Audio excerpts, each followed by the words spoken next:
திருச்சிற்றம்பலம். எந்நாடுடைய சிவனே போற்றி, எந்நாட்டவர்க்கும் இறைவா போற்றி, காவாய் கனகத்திரளே போற்றி, கைலை மலையானே போற்றி போற்றி. இமைப்பொழுதும் என் நெஞ்சில் நீங்காத இறைவனின் தாழ்வழுத்தி என் குருநாதர் இருக்கும் திசை நோக்கி தொழுது அடியார் பெருமக்கள் அனைவருக்கும் என் பணிவான வணக்கங்களை கூறிக்கொள்கிறேன். இன்றைக்கு திருமுறை தெருள் தளத்திலே நாம் பார்க்க இருக்கின்ற பதிகம் 7ஆம் திருமுறையின் 73வது பதிகம் திருவாரூர் திருத்தலத்தில் பாடப்பெற்றது. சுந்தரமூர்த்தி சுவாமிகள் வன்தொண்டர் என்று பட்டம் பெற்று பாடிக்கொண்டே வருகின்ற பொழுது திருவாரூருக்கு வா என்று அழைக்கின்றார் இல்லையா சுவாமி. இங்க அவரை திருவாரூருக்கு போ அப்படின்னு சொல்லிட்டு திருவாரூரிலே இருக்கின்றவர்கள் கனவிலே வந்து என்னுடைய அழைப்பை ஏற்று வன்தொண்டன் திருவாரூரை நோக்கி வருகின்றான், அவனை உரிய மரியாதையுடன் வரவேற்பு கொடுங்கள் அப்படின்னு இங்கே உள்ளவங்க கனவிலே தோன்றி சொல்ல, இங்க எல்லாரும் ஊரே நகரெல்லாம் அலங்கரித்து பூரண கும்ப மரியாதை எல்லாம் செய்து தோரணம் எல்லாம் கட்டி அப்படின்னு அவரை வரவேற்க தயாரா வாசல்னா நகரத்தின் வாயிலுக்கே சென்று விடுகிறார்கள். இவர் அங்க திருப்புகலூர் அங்கெல்லாம் முடிச்சுட்டு திருவாரூரை பார்க்க வராரு. இவர்களுடைய வரவேற்பை ஏற்றுக்கொண்டு அவர்களிடம் கேட்கிறாரா இவர், எந்தை இருப்பதும் ஆரூர், என்னுடைய தலைவனாகிய இறைவன் இருக்கிறது திருவாரூர், அவர் என்னையும் ஆழ்வரோ, அவர் என்னையும் அவருடைய அடியார் கூட்டத்துல ஒருவராக சேர்த்து கொண்டு வாரா அப்படின்னு ஒரு ஆசையோட கேட்கிறாரு. இப்படி அந்த முதலிலே திருவாரூரை பற்றி அவர் பாடிய பதிகம் இது. இதுல ஒரு அந்த தொண்டர்களை பார்த்து அடியார் பெருமக்களை பார்த்தே தான் இவருடைய கேள்விகள் எல்லாம் இருக்கு. தன்னை பற்றிய நிலைமை, அதாவது தான் இப்படிப்பட்டவன் அப்படிங்கிற நிலைமையை சொல்லி, இப்படிலாம் குணம் இருந்ததுன்னா சாமி அருள்வாரா, என்னையும் உங்களோட ஒரு ஆளை சேர்த்து ஆட்கொள்வாரா அப்படின்னு அவர்களிடம் இவர் கேள்வி கேட்கிறார்.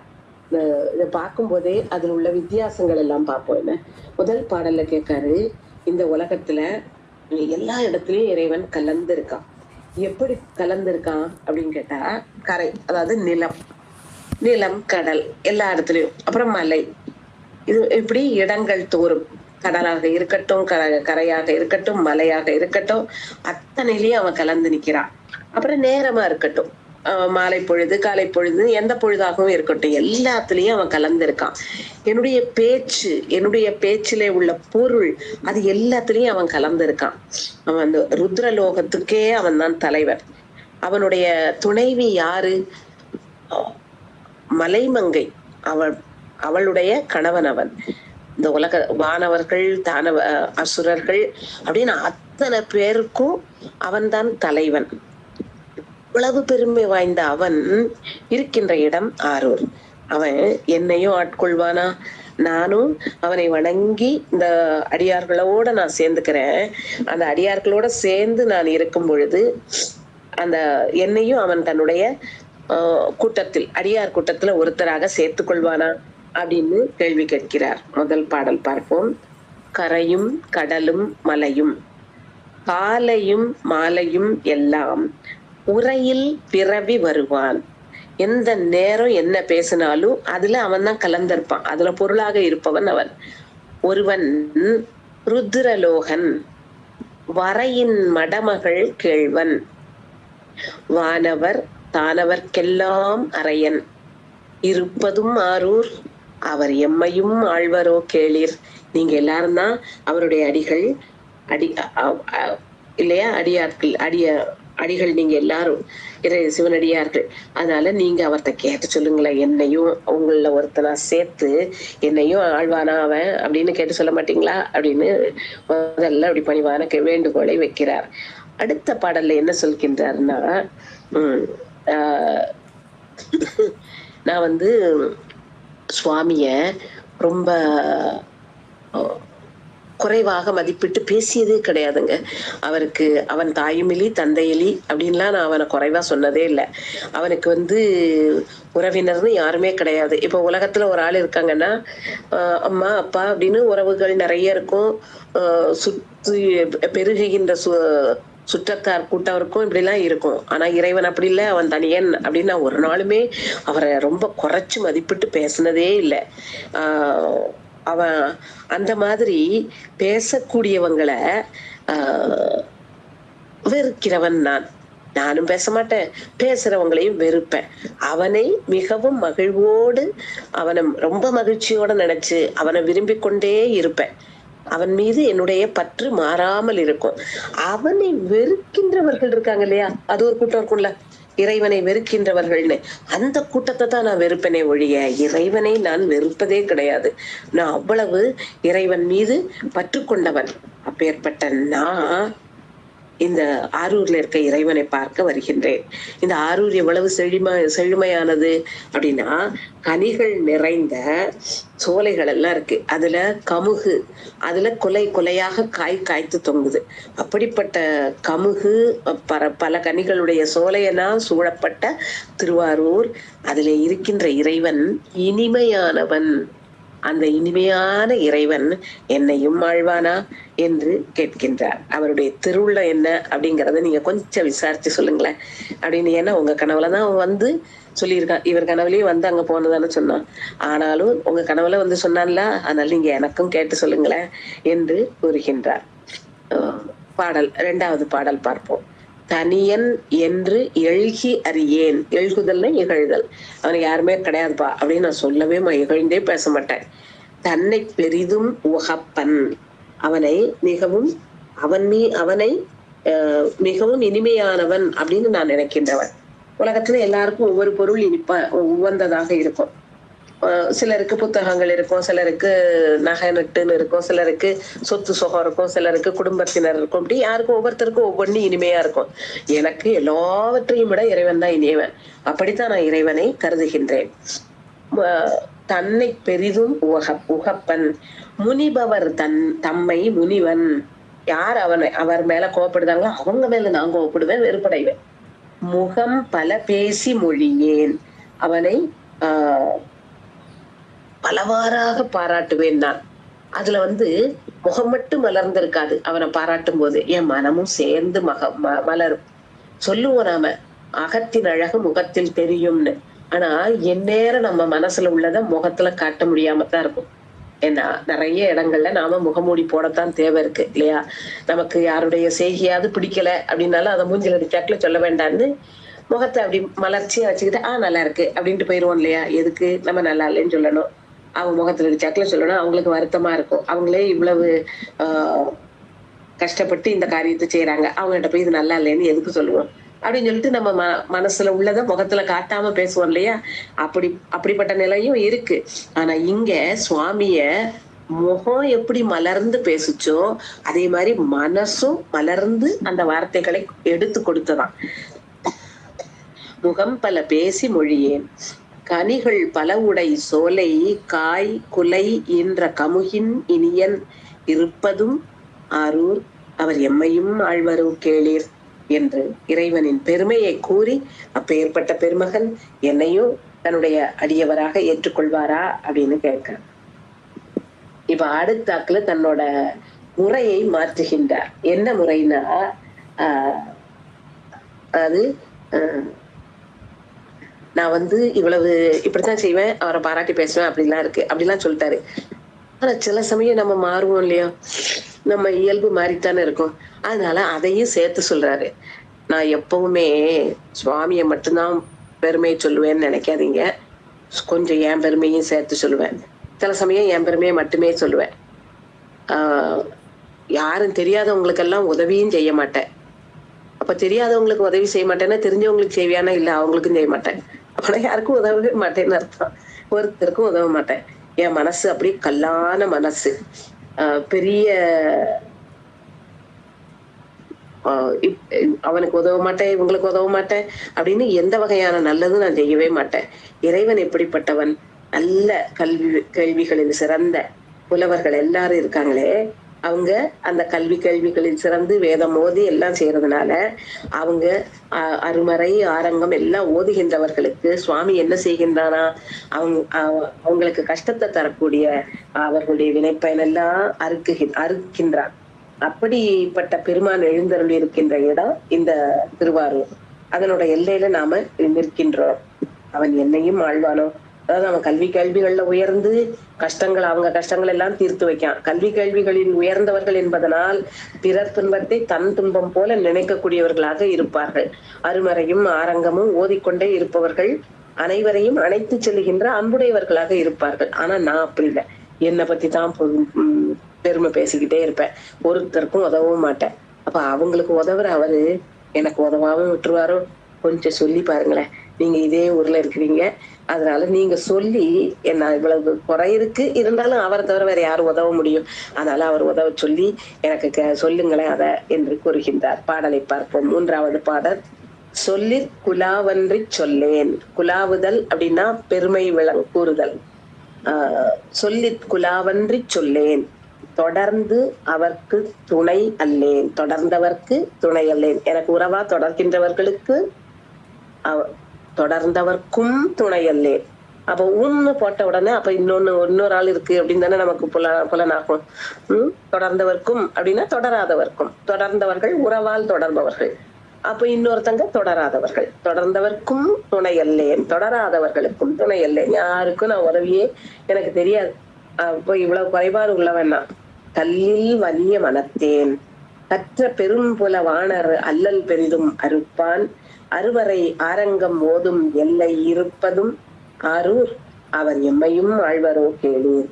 இப்படி பெரியவர்கள் பெரும் புலவர்கள்லாம் இருக்காங்களே, அவங்களுடைய அல்லல்களை எல்லாம் அறுக்கின்றவன் அவன். இப்படி எல்லா அருமறையும் ஆரங்கமும் ஓதிக்கொண்டே இருக்கின்ற திருவாரூரின் எல்லையில நாம நிற்கின்றோம். அவர் என்னையும் அடியவனாக ஏற்றுக்கொள்வாரா? நான் என்னை பத்திய பெருமை மட்டுமே தான் பேசிக்கிட்டே இருப்பேன். எனக்கு யாருக்கும் நான் உதவியதே இல்லை. தெரிஞ்சவங்களுக்கும் உதவியதில்லை, தெரியாதவங்களுக்கும் உதவுனதில்லை அப்படின்னு சொல்லி தன்னுடைய குறைபாடுகளை கூறி இப்படி இருந்தாலும் அவர் ஏற்றுக்கொள்வார் இல்லையா அப்படிங்கிற கேள்வியை கேட்கின்றார். இது மற்ற மானிடர்களுக்கு உதவுகின்ற வண்ணம். ஒரு பயம் வந்துடும்ல, நம்ம யாருக்கும் எச்சரிக்கையால ஒட்டினது கூட கிடையாது. அப்ப நமக்கு சுவாமி உதவாம போயிருவாரோ அப்படின்னா, அவரவர் வினைக்கு தகுந்தபடி அவரவருக்கு நல்ல பலனை கொடுப்பார் இறைவன் அப்படிங்கறத உணர்த்துவதற்கு. அது தப்புன்னு உணர்ந்தாச்சுன்னாலே அந்த தப்பை விட்டு விலகி நல்ல இதுக்கு வந்துருவோம் இல்லையா? அதனாலேயே நம்ம மாறுவதற்கான வாய்ப்பு நமக்கு அருகே வந்து விட்டது. சாமி அப்படிங்கிற எண்ணம் வந்துட்டுனாலே நம்முடைய தவறுகள் மாறி அது நன்மைகளாக மாறுவதற்கான வழி கிட்டே வந்து விட்டது என்று நாம் உணர்ந்து கொள்ளலாம். அடுத்து 4வது பாடல்ல என்ன சொல்கின்றார்னா, நான் சொல்லுகின்ற வழி இருக்கேன், அது அவ்வளவு நல்லா இல்ல. நான் சொல்லுகின்ற வழி அவ்வளவு நல்ல வழி இல்லை. அதுக்கப்புறம் மற்ற என்னை சுற்றி இருக்கின்ற பொருட்கள்லாம் இருக்கே, உலகத்து பொருட்கள், அதையெல்லாம் அறிகின்ற அறிவு இருக்கே, அதுவும் அவ்வளவு சிறப்பான அறிவு இல்லை. ஏன்னா நான் ரொம்ப அறிவிச்சிறந்தவன் இல்லை. மற்றவங்களோட நாம் பழகுகின்ற பழக்கம், இவர் ஏற்கனவே போன பாட்டிலே சொல்லிட்டாரு இல்லையா? நான் தெரிஞ்சவங்களுக்கும் உதவ மாட்டேன், தெரியாதவங்களுக்கும் உதவ மாட்டேன்னு சொல்லிட்டாருல. அப்ப இவர் மத்தவங்ககிட்ட எப்படி பழகிருப்பாரு? அவங்களோட நட்பு கொள்ளுகின்றது எலியும் சரியில்லை. அதே மாதிரி நான் எதுலயும் நீதி ஒரு தீர்ப்பு மாதிரி ஏதாவது சொல்றேன்னு வைங்களேன், யாராவது எனக்கு பிரச்சனை அப்படின்னு சொன்னாங்கன்னா அங்க போய் நான் தீர்ப்பு சொல்றேன்னா அதுவும் சரி கிடையாது. அது சரியான நீதியா நான் சொல்ல மாட்டேன். ஒரு நீதி எப்படி சொல்லப்பட வேண்டும்? ஓர்ந்து புறங்கோடாமல், அதாவது ஒருத்தருக்கு சாதகமா மற்றவர்களுக்கு சாதகம் இல்லாம அப்படிலாம் சொல்லாம சரியான வழியில ஒரு துலாக்கோல் மாதிரி இருந்து நீதி சொல்லணும். ஆனா நான் அப்படி சொல்ல மாட்டேன். எனக்கு அவ்வளவுக்கு விவரம் கிடையாது. நான் பொல்லாங்கே உடையவனாக இருக்கின்றேன். அதே மாதிரி மத்தவங்களுக்கு கஷ்டத்தை தான் நான் கொடுத்துக்கிட்டு இருப்பேன். மத்தவங்களுக்கு எவ்வளவு கஷ்டம் கொடுக்க முடியுமோ அவ்வளவு கஷ்டத்தை தான் நான் கொடுப்பேன். சேர்த்து வைக்கிறத பத்தி யோசிக்கவே மாட்டேன். அப்படி பிரிச்சு விட்டுட்டே இருக்கிறதுலயே சந்தோஷமா போய்கிட்டே இருப்பேன். ஏன்னா என்னுடைய எண்ணம், என்னுடைய வழி, என்னுடைய சிந்தனை எல்லாமே பொல்லாங்காக இருக்கிறது. இப்படி எல்லாம் செய்துட்டு என் மனசு என்ன சொல்லுதோ அதை மட்டும் கேட்டுட்டு மனம் போன போக்குல போய்கிட்டே இருப்பேன், அலைந்து திரிகின்றேன். அப்படிப்பட்ட நான் பிறை நிலவு, பாம்பு இதெல்லாம் அணிந்திருக்கின்ற, கங்கையையும் சேர்த்து அணிந்திருக்கின்ற, ஒளி வீசுகின்ற செஞ்சடையை வைத்த இறைவன் இருக்காரு, அவருக்கு அடியவராகணும்னு ஆசைப்படுது. இப்போ எல்லாம் அப்படி மாறிடும் இல்லையா? இதுவரைக்கும் ஒருத்தருக்கும் உதவாம இருந்தப்போ அடியார்களோட இணங்கி இருக்கணும்னு எண்ணம் வரும். அடியார்களோட இணங்கி இருக்கணும்னு எண்ணம் வந்த உடனே இறை வழிபாடு தொடங்கும். அந்த இறை வழிபாடு வரும் பொழுது மற்றவர்களோடு அவர்கள் கூறுகின்ற வழியில செல்றது அப்படின்னு அந்த எல்லாமே மாறித்தான் போகும். அதனால நமக்கு ஒரு தைரியத்தை கொடுக்காரு. இதுவரைக்கும் நீங்க சென்ற நெறி சரியில்லாம இருந்திருக்கலாம். இதுவரைக்கும் உங்களுடைய அறிவு சரியில்லாத அறிவா இருந்திருக்கலாம்.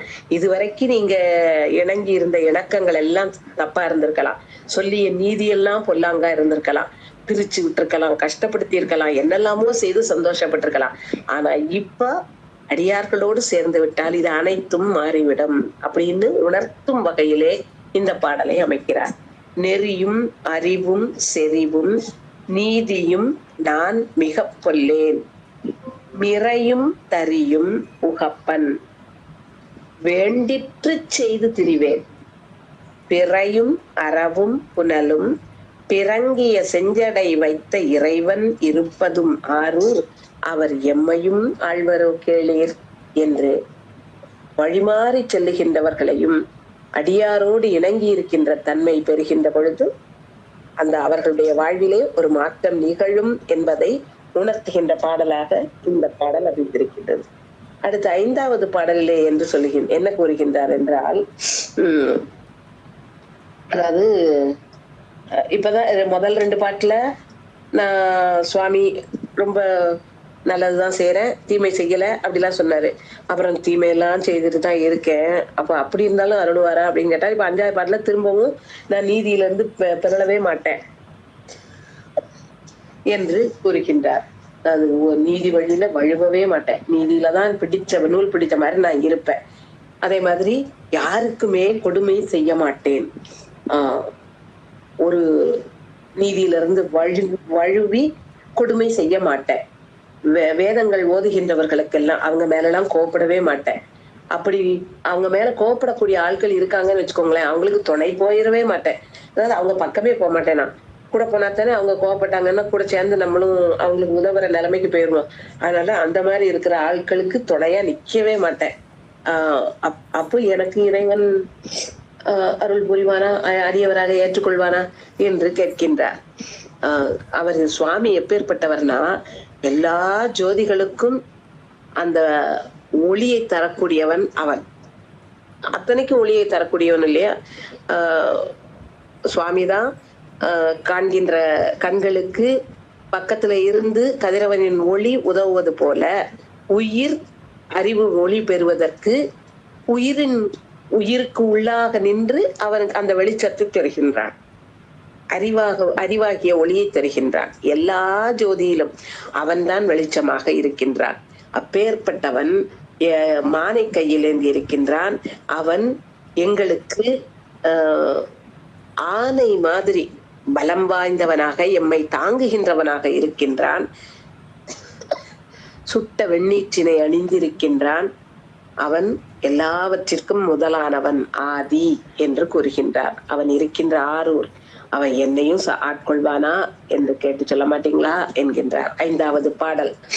நீதியில் ஒன்றும் வழுவேன், நிற்கண்டகம் செய்து வாழ்வேன். நிற்கண்டகம் அப்படின்னா அந்த கொடுமை செய்து வாழ மாட்டேன். கண்டகம் என்றால் கொடுமை, நிற்கண்டகம் கொடுமை செய்யாமை. அந்த கொடுமை செய்யாமல் தான் என்னுடைய வாழ்க்கையை கொண்டு போவேன். நிற்கண்டகம் செய்து வாழ்வேன். வேதியர் தம்மை வெகுளேன், வெகுண்டவர்க்கும் துணையாகேன். சோதியிச்சோதி எம்மானை சுண்ண வெண்ணீர் அணிந்திட்ட ஆதி இருப்பது மாரூர், அவர் எம்மையும் ஆழ்வரோ கேளீர் என்று இந்த 5வது பாடல் கூறுகின்றது. அடுத்த 6வது பாடலிலே என்ன கூறுகின்றது என்றால், நான் அர்த்தம் அப்படிங்கிற சொல்லுக்கு நம்ம இன்னொரு சொல் அதுக்கு போடணும் அப்படின்னா பொருள்னு போடுவோம் இல்லையா? அந்த பொருள்ங்கிறதுக்கு 2 வகையான அர்த்தம் உண்டு. ஒண்ணு ஒரு சொல், அந்த சொல்லுக்கான பொருள்.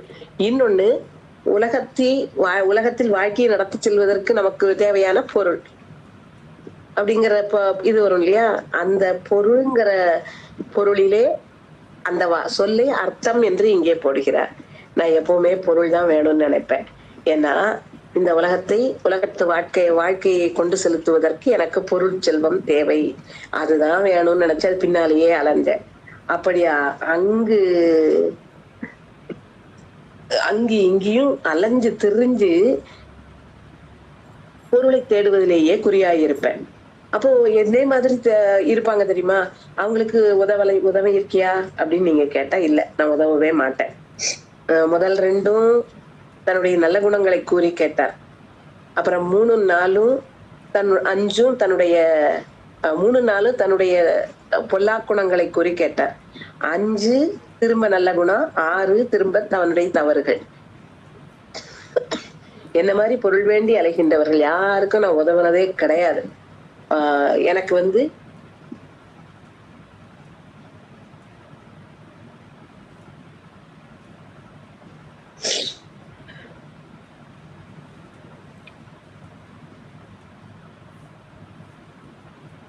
எனக்கு என் கூட இருந்து எனக்கு உறவாக இருக்கின்றவர்களுக்கும் நான் துணையாக இருக்க மாட்டேன். போன இதுலயே சொல்லிட்டாரு, உறவாக இருப்பவர்களுக்கும் துணையாக மாட்டேன், அயலாக இருப்பவர்களுக்கும் துணையாக மாட்டேன்னு சொல்லியிருந்தார் இல்லையா, அதேதான் இங்கேயும் திரும்பவும் கூறுகின்றார். இதுக்கு இப்படி இந்த மாதிரி இதெல்லாம் என்கிட்ட பொருந்தி இருக்கு. இந்த பொருத்தமெல்லாம் என்கிட்ட இருக்கிறதுனால நான் வேற எந்த நல்ல பண்பும் இல்லாத மாதிரி இருக்கேன். ஏன்னா உலகத்து பொருள் மேல என்னுடைய ஆசை போயிட்டு அதை தேடி மட்டும்தான் நான் அலையிறேன். மத்தவங்களுக்கு உதவணுங்கிற நல்ல குணம் கூட என்கிட்ட இல்ல, உறவினர்களுக்கு கூட நான் உதவியது இல்லை. அப்படி இந்த பண்பெல்லாம் என்கிட்ட பொருந்தி இருக்கிறதுனால ஒரு அடியவருக்கு இருக்க வேண்டிய பண்பு என்னிடம் இல்லை. அப்படி இருக்கின்ற என்னை ஒரு புற்றை படைத்து அதிலே இடம் கொண்டு இருக்கின்ற அதுக்குள்ள இருக்கின்ற அருத்தன் என்று இறைவனை கூறுகின்றார். மெய்ப்பொருளாக இருக்கின்ற இறைவன் புற்றிடம் கொண்ட பெருமான் இல்லையா திருவாரூர்ல, அதனால அதை நமக்கு அகச்சான்றாக காட்டுகிறார். புற்றை படைத்து அதை தனக்கு இடமாக கொண்டிருக்கின்ற மெய்ப்பொருளே வடிவான இறைவன் என்னையும் ஆட்கொள்வானா என்று கேட்கின்றார். இந்த 2வது வரியில அவர் அளவு அலைதல் அப்படின்னு ஒண்ணு சொல்லுகின்றார். அந்த அளவு அலைதல் அப்படின்னா கலக்கமடைதல், அப்புறம் அங்கேயும் இங்கேயும் அலமந்து அப்படின்னு நம்ம சொல்லுவோம் இல்லையா, அதே மாதிரி ரொம்ப கவலையோட இங்கேயும் அங்கேயும் திரிகின்றது. பாடல் 6வது பாடல். அருத்தம் பெரிதும் உகப்பன் அளவலையேன் அளந்தார்கள் ஒருத்தர்க்கு உதவியேன் அல்லேன் உற்றவர்க்கும் துணையல்லேன் பொருத்தமேல் ஒன்றும் இலாதேன் புற்றெடுத்து இட்டிடம் கொண்ட அருத்தன் இருப்பதும் மாறூர் அவர் எம்மையும் ஆழ்வாரோ கேளேன் என்ற 6வது பாட்டு கூறுகின்றது. 7வது பாடலிலே என்ன கூறுகின்றார் என்றால், இந்த பாடல்கள் எல்லாம் பாடுவாங்க தெரியுமா, அதெல்லாம் ஒரு சந்த ஓசை ததும்ப பாடல்கள் பாடுவார்கள், சந்தம் அமைத்து பாடல்கள் பாடுவார்கள். ஒரு சாதாரண வரிய பாடலாக மாற்றணும்னா அதுல சந்த சுவை இருக்கணும் இல்லையா. அப்போ அந்த சந்தத்தை இந்த இடத்துல நிறுத்தி இந்த இடத்துல நிறுத்தி இந்த இடத்துல நிறுத்தி அப்படி சந்த சுவை தோன்ற பாடல் பாடணும். ஆனா நான் எப்படிப்பட்டவன்னா அப்படிலாம் பாட தெரியாது எனக்கு. பாடி பரவி வணங்குவது தானே ஒரு அடியவருடைய கடமை. ஆனா நான் அப்படிலாம் பாடினதே கிடையாது. அந்த சந்தத்தோடு பாடுகின்ற பாடல் யாரை பாராட்டி பாடுவோம்? இறைவனை பாராட்டி பாடுவோம். சரி, இறைவனை பாராட்டி பாட மாட்டா, சரி அவருடைய அடியவர்களை பாராட்டுவியா அப்படின்னு நீங்க கேட்டீங்கன்னா, அவருடைய அடியை சார்ந்தவர்களுக்கு கூட நான் பாடினது இல்லப்பா. அதுக்கு அவங்க கிட்ட கூட நான் போய் நின்னது இல்லை. அப்படிப்பட்ட குணம் எனக்கு. இறைவன் எப்பேற்பட்டவன், பெரிய விடை இருக்கே, அந்த விடை மேல ஏறிக்கொண்டு 3 உலகங்களையும் சுற்றி திரிகின்றவன் அவன். மனம் மிகுந்த கொன்றை மாலையை அணிந்திருப்பவன், விண்ணவர்கள் எல்லாம் ஏத்துகின்ற எந்தை, எங்களுக்கெல்லாம் தந்தை அவன் தான். எந்தை இருப்பது மாறீர் ஆரூர் அவர் எம்மையும் ஆழ்வரோ கேளீர், அவருடைய திருவுள்ளத்தை கேட்டு எங்களுக்கு கூறுவாயாக என்று கேட்கின்றார். அந்த தொண்டர்களை பார்த்து கேட்கின்றார். சந்தம் பல அறுக்கில்லேன். எத்தனை பாடல்கள் பாடியிருக்காரு. அர்ச்சனை பாட்டேயாகும். அதனால சொற்றமிழால் எம்மை பாடுகன்னு சுவாமியே சொல்லி இவர் இத்தனை சந்தத்தோட பாடிட்டாரு. இப்ப இவர் இப்படி சொன்னாருன்னா அப்ப என்னத்த சொல்ல நம்ம? சந்தம் பல அறுக்கில்லேன் சார்ந்தவர் தம்மடி சாரேன் முந்தி பொருவிடை ஏறி மூவுலகும் திரிவானே கந்தம் கமழ் கொன்றை மாலை கண்ணியன் விண்ணவர் ஏத்தும் எந்தை இருப்பதும் ஆரூர் அவர் எம்மையும் ஆழ்வரோ கேளீர். அது இவர் தனக்காக பாடவில்லை. இதெல்லாம் ஒவ்வொரு ஒவ்வொரு விதமான அடியார்கள் இருப்பாங்க இல்லையா? அதாவது அயலவருக்கு உதவாதவர்கள் இருப்பாங்க, உற்றவருக்கு உதவாங்க இருப்பாங்க. அவங்களுக்கு தகுந்த பாட்டை அவங்க எடுத்துக்கிடலாம். இதுல பாடுறதுக்கு பாடாமலே இருக்கின்ற ஆட்கள் இருப்பாங்க. அப்ப அவங்க இந்த பாட்டை எடுத்துக்கிடலாம் இல்லையா? அப்படி மற்றவருக்கு உதவுகின்ற வண்ணம் இவர் இந்த பாட்டெல்லாம் பாடி வச்சுட்டு போயிருக்காரு. நமக்கு எது பொருத்தமோ அதை எடுத்து நம்ம பாடுகிறோம். என்னை பொறுத்த வரைக்கும் 10ம் பொருத்தம். அந்த வேணா அவரு நல்ல விதமா சொல்றாருல, அதுல வேணா பொருத்தம் இல்லாம அது பொருந்தாம இருக்கலாம். அது தவிர உள்ளது எல்லாமே பொருந்தும்.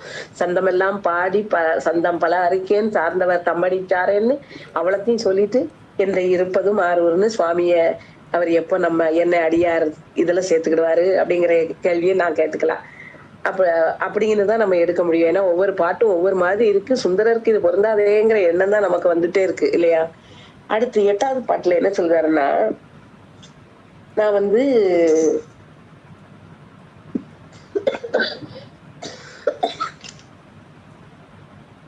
அப்படி கிளர்ந்து கிளர்ந்து பொருளை எல்லாம் தேடிக்கிட்டே இருக்காராம் இவரு. அப்போ அது சுவாமியை பத்தி, சுவாமி கூறுகின்ற மெய்ப்பொருளை பற்றி அவர் அப்படி கிளர்ந்து கிளர்ந்து அதையே யோசிச்சுட்டு இருக்காராம். ஆராய்ச்சி செய்து அதையே யோசிக்கிறாராம். அப்படி அதை கிளர்ந்து அது என்ன, இதுக்கு என்ன பொருள், அதுக்கு என்ன பொருள் அப்படிலாம் 5 ஆராய்ச்சி முறையிலே நினைந்து இறைவனை நோக்கி நகர்க்கிறார். சிலர் இருப்பாங்க இல்லையா, அப்படி முரட்டுத்தனமா பேசுவாங்க. என்ன உங்க சாமி கூறியது மெய்ப்பொருளா, அதெல்லாம் சரியில்லை அப்படின்னு முரட்டு வாதம் பண்ணுவாங்க தெரியுமா? அவங்களுக்கு எதிர்த்து முரட்டு வாதம் பண்ணுவதற்கு தவறியதே இல்லை நான் அப்படிங்காரு.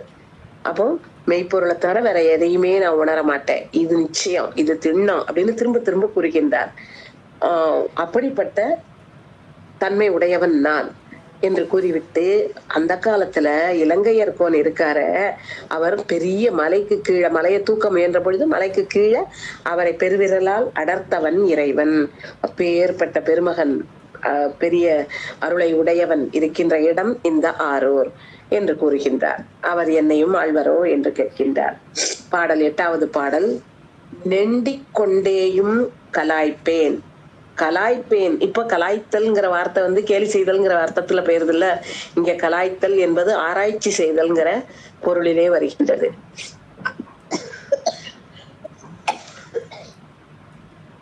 நெண்டுதல் அப்படின்னா கிளறுதல். அதை கிளர்ந்து கிளர்ந்து இதுக்கு என்ன பொருள், இதுக்கு என்னது, இதனுடைய உட்பொருள் என்ன அப்படிலாம் யோசிச்சு யோசிச்சு யோசிச்சு அதையே ஆராய்ச்சி செய்வேன். எதை? இறைவன் உணர்த்துகின்ற மெய்ப்பொருள். நிச்சயமே இது திண்ணம், இது உண்மைதான், இதைத்தான் நான் செய்கின்றேன். மிண்டற்கு மிண்டலால் பேசேன். முரட்டுத்தனமா வாதம் பண்ணுகின்றவர்களுக்கு அவங்களுக்கு சரிசமமா நானும் முரட்டுத்தனமா வாதம் செய்வேன். மிண்டிய மாயா வாதம் என்னும் சொல்லுவார் இல்லையா? அப்ப அவங்க முரட்டுத்தனமா பேசி அவ்வளவு பேரையும் தனக்கு கீழே கொண்டு அடக்கி வச்சிருந்தாங்க. அப்பேற்பட்டவர்களுக்கு முரட்டுத்தனமா பதில் சொல்லுவேன் நான் என்று கூறுகின்றார். மிண்டற்கு மிண்டலால் பேசேன், மெய்ப்பொருள் அன்றி உணரேன். பண்டு அங்கு இலங்கையர் கோனை பருவரை கீழ் அடர்த்திட்ட அண்டன் இருப்பதும் ஆரூர் அவர் எம்மையும் ஆழ்வரோ கேளீர் என்று கூறுகின்றார். அடுத்து 9வது பாடல்ல என்ன கூறுகின்றார் என்றால், இவங்க நமக்கு ரொம்ப நெருக்கமான உறவு நட்பு அப்படின்னு நான் நினைக்க மாட்டேன் அப்படின்னு யோசிச்சது இல்லை. இல்ல இவங்க அயலானவர்கள் அப்படின்னு நினைச்சு பார்த்தது இல்லை. ஆனா நான் எதுன்னு நினைக்கிறேனோ, எதையாவது உண்மைன்னு நினைக்கலாம் அல்லது பொய்ன்னு நினைக்கலாம் இல்லையா? அதுதான் சரி அப்படின்னு சொல்லி அதை பிடிச்சதுலயே பிடிப்பேன். அதாவது மூர்க்கனும் முதலையும் கொண்டது விடான்னு சொன்ன மாதிரி எனக்கு என்னதோ இவங்க சொன்னாங்க, அவங்க சொன்னாங்க, இவ்வளவு நெருக்கமானவங்க சொல்றாங்கப்பா, அப்ப நம்ம மேல அக்கறையில தான் இத சொல்றாங்க, நான் கொண்ட கொள்கை தப்பு, இத மாத்தணும் அப்படிலாம் நினைக்க மாட்டேன். சரி, நெருக்கமானவங்க பொறாமையில சொல்லுதாங்கன்னு நம்ம நினைக்காம இருக்கலாம். இது முன்ன பின்ன தெரியாதவங்க, அப்ப நம்ம மேல பரிதாபப்பட்டு தானே இத சொல்றாங்க, அப்ப நம்ம செய்யணும், சுவாமியா இந்த ஆள அனுப்பியிருக்கு அப்படின்னு நினைக்கணும்ல. அப்படியும் மாட்டேன். நான் சொந்தக்காரங்க சொன்னாலும் சரி, அயல்ல உள்ளவங்க சொன்னாலும் சரி, அதெல்லாம் கண்டுக்கிடவே மாட்டேன். நான் எதை பொருள் என்று நினைக்கிறேனோ அதைத்தான் பொருள்னு கொண்டு வாழ்வேன். அதே மாதிரி என்னுடைய புகழத்தான் பேசிக்கிட்டே இருப்பேனா, அப்படி நான் இப்படி அப்படின்னு ஆரவாரத்தோட இருந்துகிட்டே தான் இருப்பேன். ஆனா எனக்குன்னு ஒரு தகுதியான நெறி இல்லாம வாழ்ந்துட்டேன்.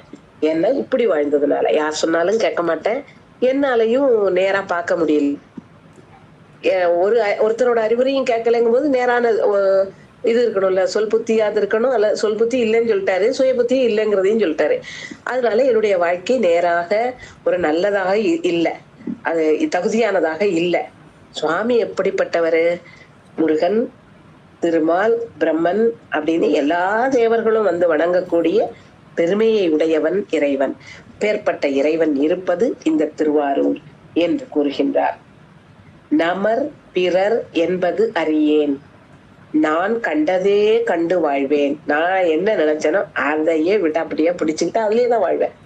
நான் கண்டதே கண்டு வாழ்வேன். தமரம் பெரிதும் உகப்பேன். தமரம் அப்படின்னா நம்மளோட பெருமையே டமாரம் அடித்து சொல்றதுன்னு சொல்லுவோம் தெரியுமா, தற்பெருமை பேசுவது. அது மாதிரி என்னோட பெருமை அத ரொம்ப ஆரவாரமா எடுத்து பேசி அதைத்தான் பேசிக்கிட்டு அலைவேனே தவிர இறைவனின் பெருமையை உணராம இருந்தேன். தமரம் பெரிதும் உகப்பேன், தக்கவாறு ஒன்றும் இல்லாதேன். குமரன், திருமால், பிரம்மன் கூடிய தேவர் வணங்கும் அமரன் இருப்பதும் ஆரூர், அவர் எம்மையும் ஆழ்வரோ கேளீர் என்று 9வது பாடல் கூறுகின்றது.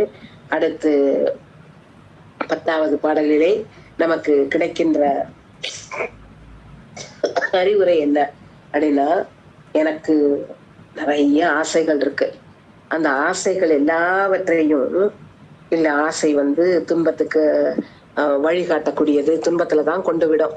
ஏன்னா அப்படித்தானே, ஆசை ஒன்று மேல ஆசை வச்சுட்டேன் அப்படின்னா அந்த பொருளை எப்படியாவது அடையணும்னு நினைப்பேன். அதுக்கு சரியான வழி கிடைக்கலன்னா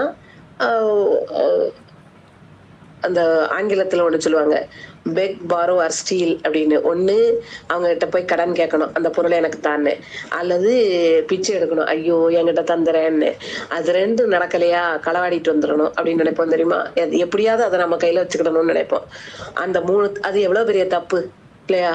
பிச்சை எடுக்கிறது தப்பு, அப்புறம் திருடிட்டு வர்றது அதோட தப்பு. இப்படி இத்தனை தப்பையும் அந்த ஆசைங்கிற காரணத்தினால தானே செய்யறேன். அதனாலதான் ஆசையை விட்டுறணும் அப்படிங்கறது நம்ம பெரியவர்கள் கூறுகின்றார்கள். ஈசனோட ஆயினும் ஆசை அருமின். இங்க எனக்கு ஆசை கொஞ்சம் 1 2 இல்ல, நிறைய இருக்கு. ஒரு ஆசையும் நான் விடல.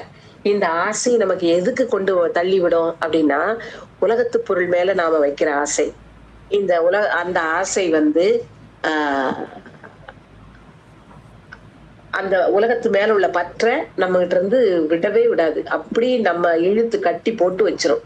அதுலயே கிடந்து நம்ம உழலுவோம். அப்புறம் அதை எப்படியாவது அடையணும்னு நினைப்போம். அதை அடைவதற்கான என்னென்ன செயல்பாடுகள் உண்டோ செய்வோம். நல்லதோ கெட்டதோ எல்லாம் செய்து, நல்லதுக்கு நல்வினையும் கெட்டதுக்கு தீவினையும், நமக்கு எல்லா பயனும் நமக்கு அந்த பயனை அனுபவிக்க திரும்ப திரும்ப பறந்துகிட்டே இருப்போம். அதனால ஆசை அறுக்கத்தான் நமக்கு வாழ்க்கை. திரும்ப திரும்ப பிறக்க மாட்டோம். இத பத்தியே கவனம் கிடையாது எனக்கு. நிறைய ஆசை இருக்கு, ஒரு ஆசையும் நான் விடல. அதனால எனக்கு கோபம் வருதுன்னு வைங்க, ஆசையின் காரணத்தினால. யாராவது வேண்டாம், அது வந்து தேவையில்லாத ஆசை, விட்டுருங்க அப்படின்னு சொன்னாங்கன்னா அவங்க மேல கோபம் வந்துடும். கோபம் வந்ததுன்னா அத பேசாம இருக்கணும்னு நினைக்கவே மாட்டேன். அந்த கோபத்தை வெளிப்படுத்தாம இருப்போமே, எதுக்கு வீணான பகை அப்படின்லாம் நினைக்க மாட்டேன். என் கோபத்தை வெளிப்படுத்தி கத்தி கூப்பாடு போட்டு சண்டை போட்டுருவேன். அப்படி பகையை இழுத்துக்கிடுவேன். ஏதாவது நான் சொன்னேன்னா அது அநேகமா பொய்யாத்தான் இருக்கும். ஏன்னா என்னுடைய ஆசை எனக்கு ஆசைதான் பெருசா இருக்குமே தவிர நான் சொல்றது உண்மையா பொய்யா, அதுக்கு சரிதானா, சொல்லலாமா அப்பெல்லாம் நினைக்கவே மாட்டேன். கோபத்தை கட்டுப்படுத்த மாட்டேன், பொய் சொல்றத நிப்பாட்ட மாட்டேன்.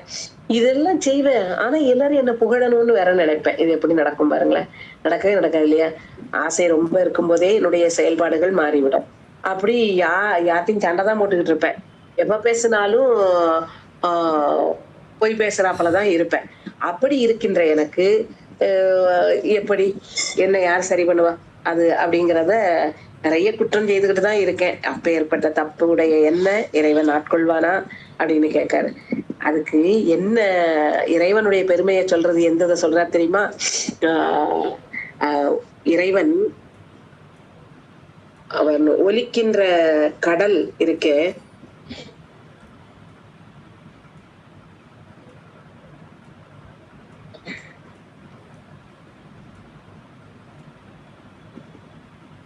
அந்த ஒலிக்கின்ற கடலை கடைஞ்சு நஞ்சு வந்ததுல அதை ஈசன் சாப்பிட்டாரு.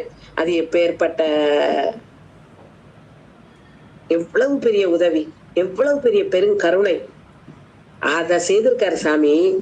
அப்ப எனக்கும் நான் இவ்வளவுலாம் தப்பு பண்ணுதேன், அந்த கடல்ல கிடைச்ச நஞ்சையே சாமி எடுத்துக்கிட்டாரு, அப்ப என்னையும் மாத்த மாட்டாரா என்று கேட்கின்றார். பாடலை பார்ப்போம். ஆசை பல அறுக்கில்லேன், ஆரையும் அன்றி உரைப்பேன். நான் எல்லார்ட்டையும் கோவப்படத்தான் செய்வேன். பேசில் சழக்கலால் பேசேன். சழக்கு அப்படின்னா பொய். சழக்கலால் பேசேன். பிழைப்புடையேன் மனம் தன்னால். நிறைய பொய்யத்தான் சொல்லிட்டு இருக்கேன், பிழை செய்து கொண்டே இருக்கேன். மனதால கூட பிழை செய்கிறேன். பிழைப்புடையேன் மனம் தன்னால். ஓசை பெரிதும் உகப்பேன். ஓசை என்பது என்னுடைய புகழ், அதை சொல்லிட்டே இருக்கணும்னு நினைப்பேன். ஓசை பெரிதும் உகப்பேன்.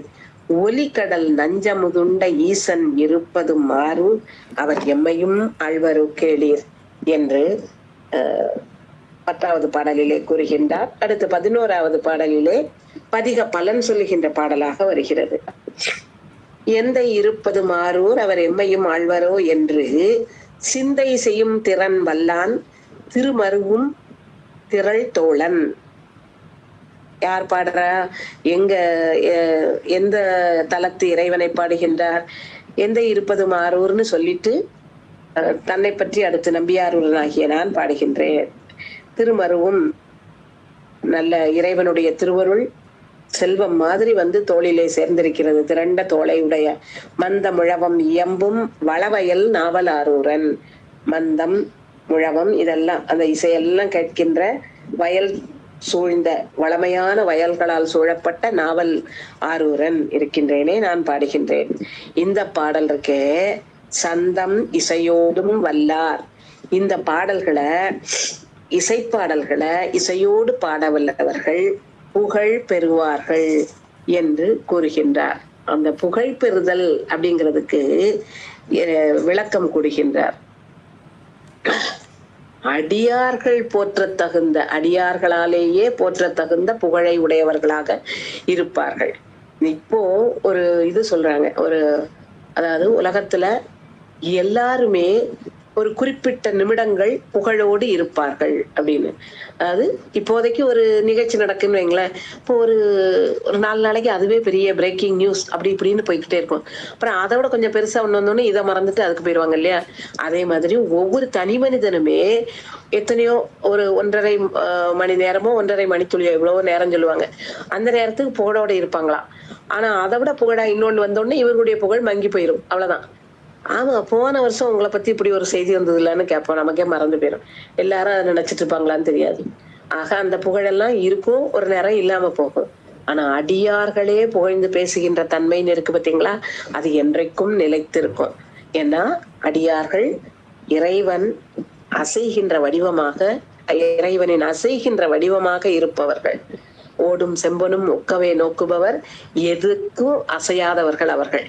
பூசும் நீர் போல் உள்ளும் புனிதர்கள் அவர்கள். அவ்வளவு புனிதமானவர்கள்.